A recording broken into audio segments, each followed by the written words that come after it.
I found out that that's not the only time Jesus called it faith. He said that attitude is what he's looking out for at his return. It's the kind of faith that triumphs. It does not necessarily win, but it will never back down. It does not necessarily win, but it will never back down. Bible calls it faith. In Luke 11, from verse 1 to 10. Luke chapter 11, I read verse 1 to 10. And it came to pass as he was praying. It's always prayer. It's always prayer. In a certain place, when he ceased, one of his disciples said to him, Lord, teach us to pray, as John also taught his disciples. And he said unto them, when you pray, say, Our Father which art in heaven, hallowed be thy name. Thy kingdom come, thy will be done, as in heaven, so in earth. Give us day by day our daily bread, and forgive us our sins, for we also forgive everyone that is indebted to us. And lead us not into temptation, but deliver us from evil. And he said unto them, now he's still teaching them on the same prayer. Which of you shall have a friend, and go unto him at midnight, and say unto him, friend, lend me 3 loaves. For a friend of mine is in his journey to come to me, and I have nothing to set before him. And he said from within, and he from within shall answer and say, trouble me not, the door is now shut. My children are with me in bed. I cannot rise and give thee. I say unto you, though he will not rise and give him because he is his friend, yet because of his importunity he will rise and give him as many as he needed. Then I say to you, ask and it shall be given. Seek, you shall find. Knock and it shall be opened unto you. For everyone that asketh receiveth, and everyone that seeketh findeth, and to him that knocketh it shall be opened. Let me stop. Now Jesus is saying that as a friend of God, you have entitlements. You can approach God like Moses as a friend and get things from him. But if you have this attitude of this widow, what the friends of God cannot get, you will get. Because God, when you approach him and he tells no, and I want you to look at history. Moses, God told him, speak to the rock for water to come out to the children of Israel. In anger, he hit the rock with his rod, and God said, judgment has come upon you. You will not enter the promised land.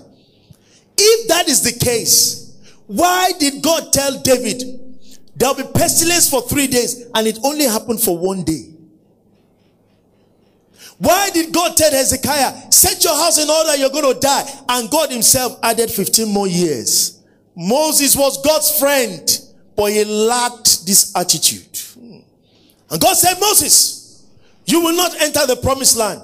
And Moses first begged God and said, I'm sorry, please let me enter. And God told Moses, don't talk to me on this issue again. I expected Moses to sit on the mountain and not come down.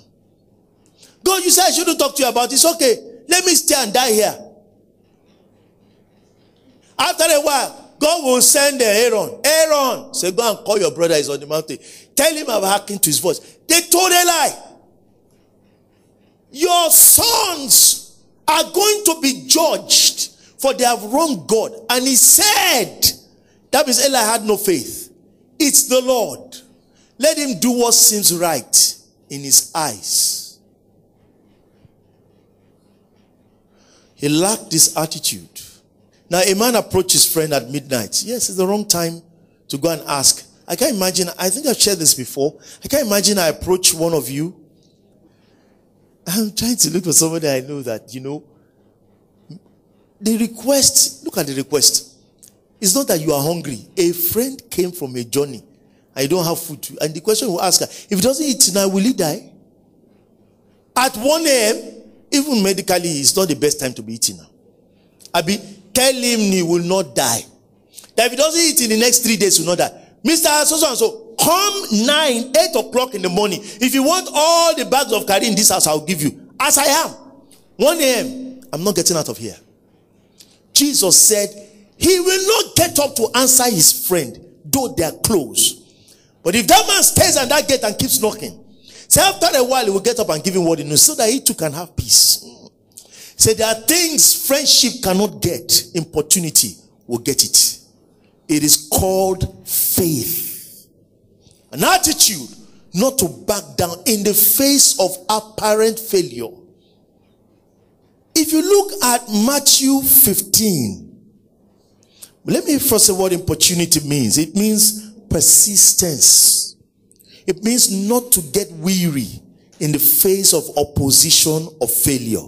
It means to continue steadfastly or firmly in the same course. It means not to be discouraged.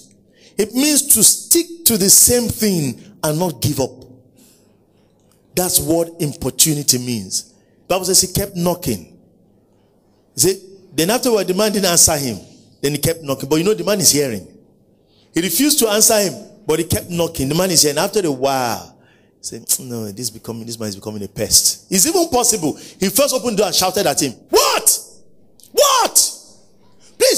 Please. I'll call the police. So, bah! Slams the door, goes back, and he continues what? Knocking. He didn't get angry. And I noticed people who got results from God faced things like this. Hannah faced something similar when she was praying in the temple. The first statement from Eli, drunken woman. Some would have said, man of God, you should be discerning at least. That is not faith. That woman will not get the result. Now you can see sometimes why people don't get results. Because they lack faith. They lack what? An attitude to stick. I believe that man banged the door at the first time because he must have come out irritated and angry. You think he came out smiling? Very angry because he's no more responding to you and you're still knocking. But as you're knocking, he can't sleep. Banged the door and went to sleep. After about 10 minutes, he heard the knock. Said, I will not open this door again. He keeps knocking. He keeps knocking. If he has a wife, sweetheart, you know what? I think, what does he want? Say 2 loaves of bread. But we have 10. Let's just give him that 2. Let him go. This is becoming a pest. He's a pest. And I'm going to tell you never to visit my house again. I'm through with him. Blah, blah, blah, blah, blah, blah. The wife said, okay, after. But let's give him that 2 now. Let him go. In the morning, send for him and tell him that he should not greet you again. Amen. In Matthew 15, the same thing again. There's a woman, a Syrophoenician woman, from verse 21 to 28. Her daughter was vexed with a demon. Take note, when she came to Jesus, it was not Jesus that first threw her out. It was the disciples. Let us read it. Matthew 15. And you can see what I call attitude. I'll read from verse 21. Then Jesus went thence, departed into the coast of Tyre and Sidon. And behold, a woman of Canaan came out of the same coast and cried unto him, saying, Have mercy on me, O Lord, thou son of David. My daughter is grievously vexed with the devil. But he answered her not a word. And his disciples came and besought him, saying, Send her away. She's crying after us. Now Jesus just walked away. He didn't even answer her. That's enough for her to get offended. That means these people don't get offended. They don't get angry. They're not irritated. They will not back down. God calls it what? Faith. You think the man that just confesses and possesses it? No. This is what God calls faith. It's an attitude thing. In verse 24. But he answered and said, I'm not sent but unto the lost sheep of the house of Israel. Now, she first came. There was no answer. The Lord ignored her. And the Lord went away. She must have greeted him. Oh, Rabbi. Oh, Rabboni. Good evening, sir. Please, my daughter, she's vexed with the devil. I need your help, please. And Jesus just walked away. Somebody said, is this Jesus? The Son of God. This can't be the Son of God. You know what happened when he was at the house of Simon the leper? And a prostitute came to wash his feet. And some said, this man, a prophet, ought to have known they are not in faith. Now Jesus walked away. Now that did not discourage her. She kept crying because the disciples said, she's following us and she's making noise and she's disturbing us. What do we do? Then Jesus got up and answered and said, I am not sent but to the lost sheep of the house of Israel. I am only sent to the lost sheep of the house of Israel. Then she replied, in verse 25, then came she and worshipped him, saying, Lord, help me. Did you see her response? Help me. Then he answered and said, now the first statement is not very offensive, but it could be very discouraging. Excuse me, please. No, I'm not sent to black people. I'm sent to the whites. I'm not sent to African migrants. I'm sent to intelligent people. I'm not sent to... That's quite discouraging. Very discouraging, right? Then she said to him, help me, and worshipped him. Then he now replied. You could see every attempt appears to be apparent failure. This was like failure in the face. But she's not discouraged. She's standing her ground. That standing the ground, God calls it faith. It's like a woman that believes this pregnancy will mature and suffers a miscarriage. And the first thing that utters out of her mouth, that the next one there shall be no miscarriage. God said, oh, what an attitude. That is faith. Don't say, oh, God, you are watching me this way. And you let this happen to me. That is lack of faith. I'm defining it in very simple terms. Then in verse 26, then he answered and said, it is not right to give the children's bread and give it to dogs. Now he's calling her a dog. Now he's calling her a dog. This happened with Jesus. It can happen in your prayer life with God. And God will wait to see what you're going to do. And he wants to know. He said, they that come to God must believe that he is. This a proof that this woman believes that this is it. Despite the feelers she was getting were negative.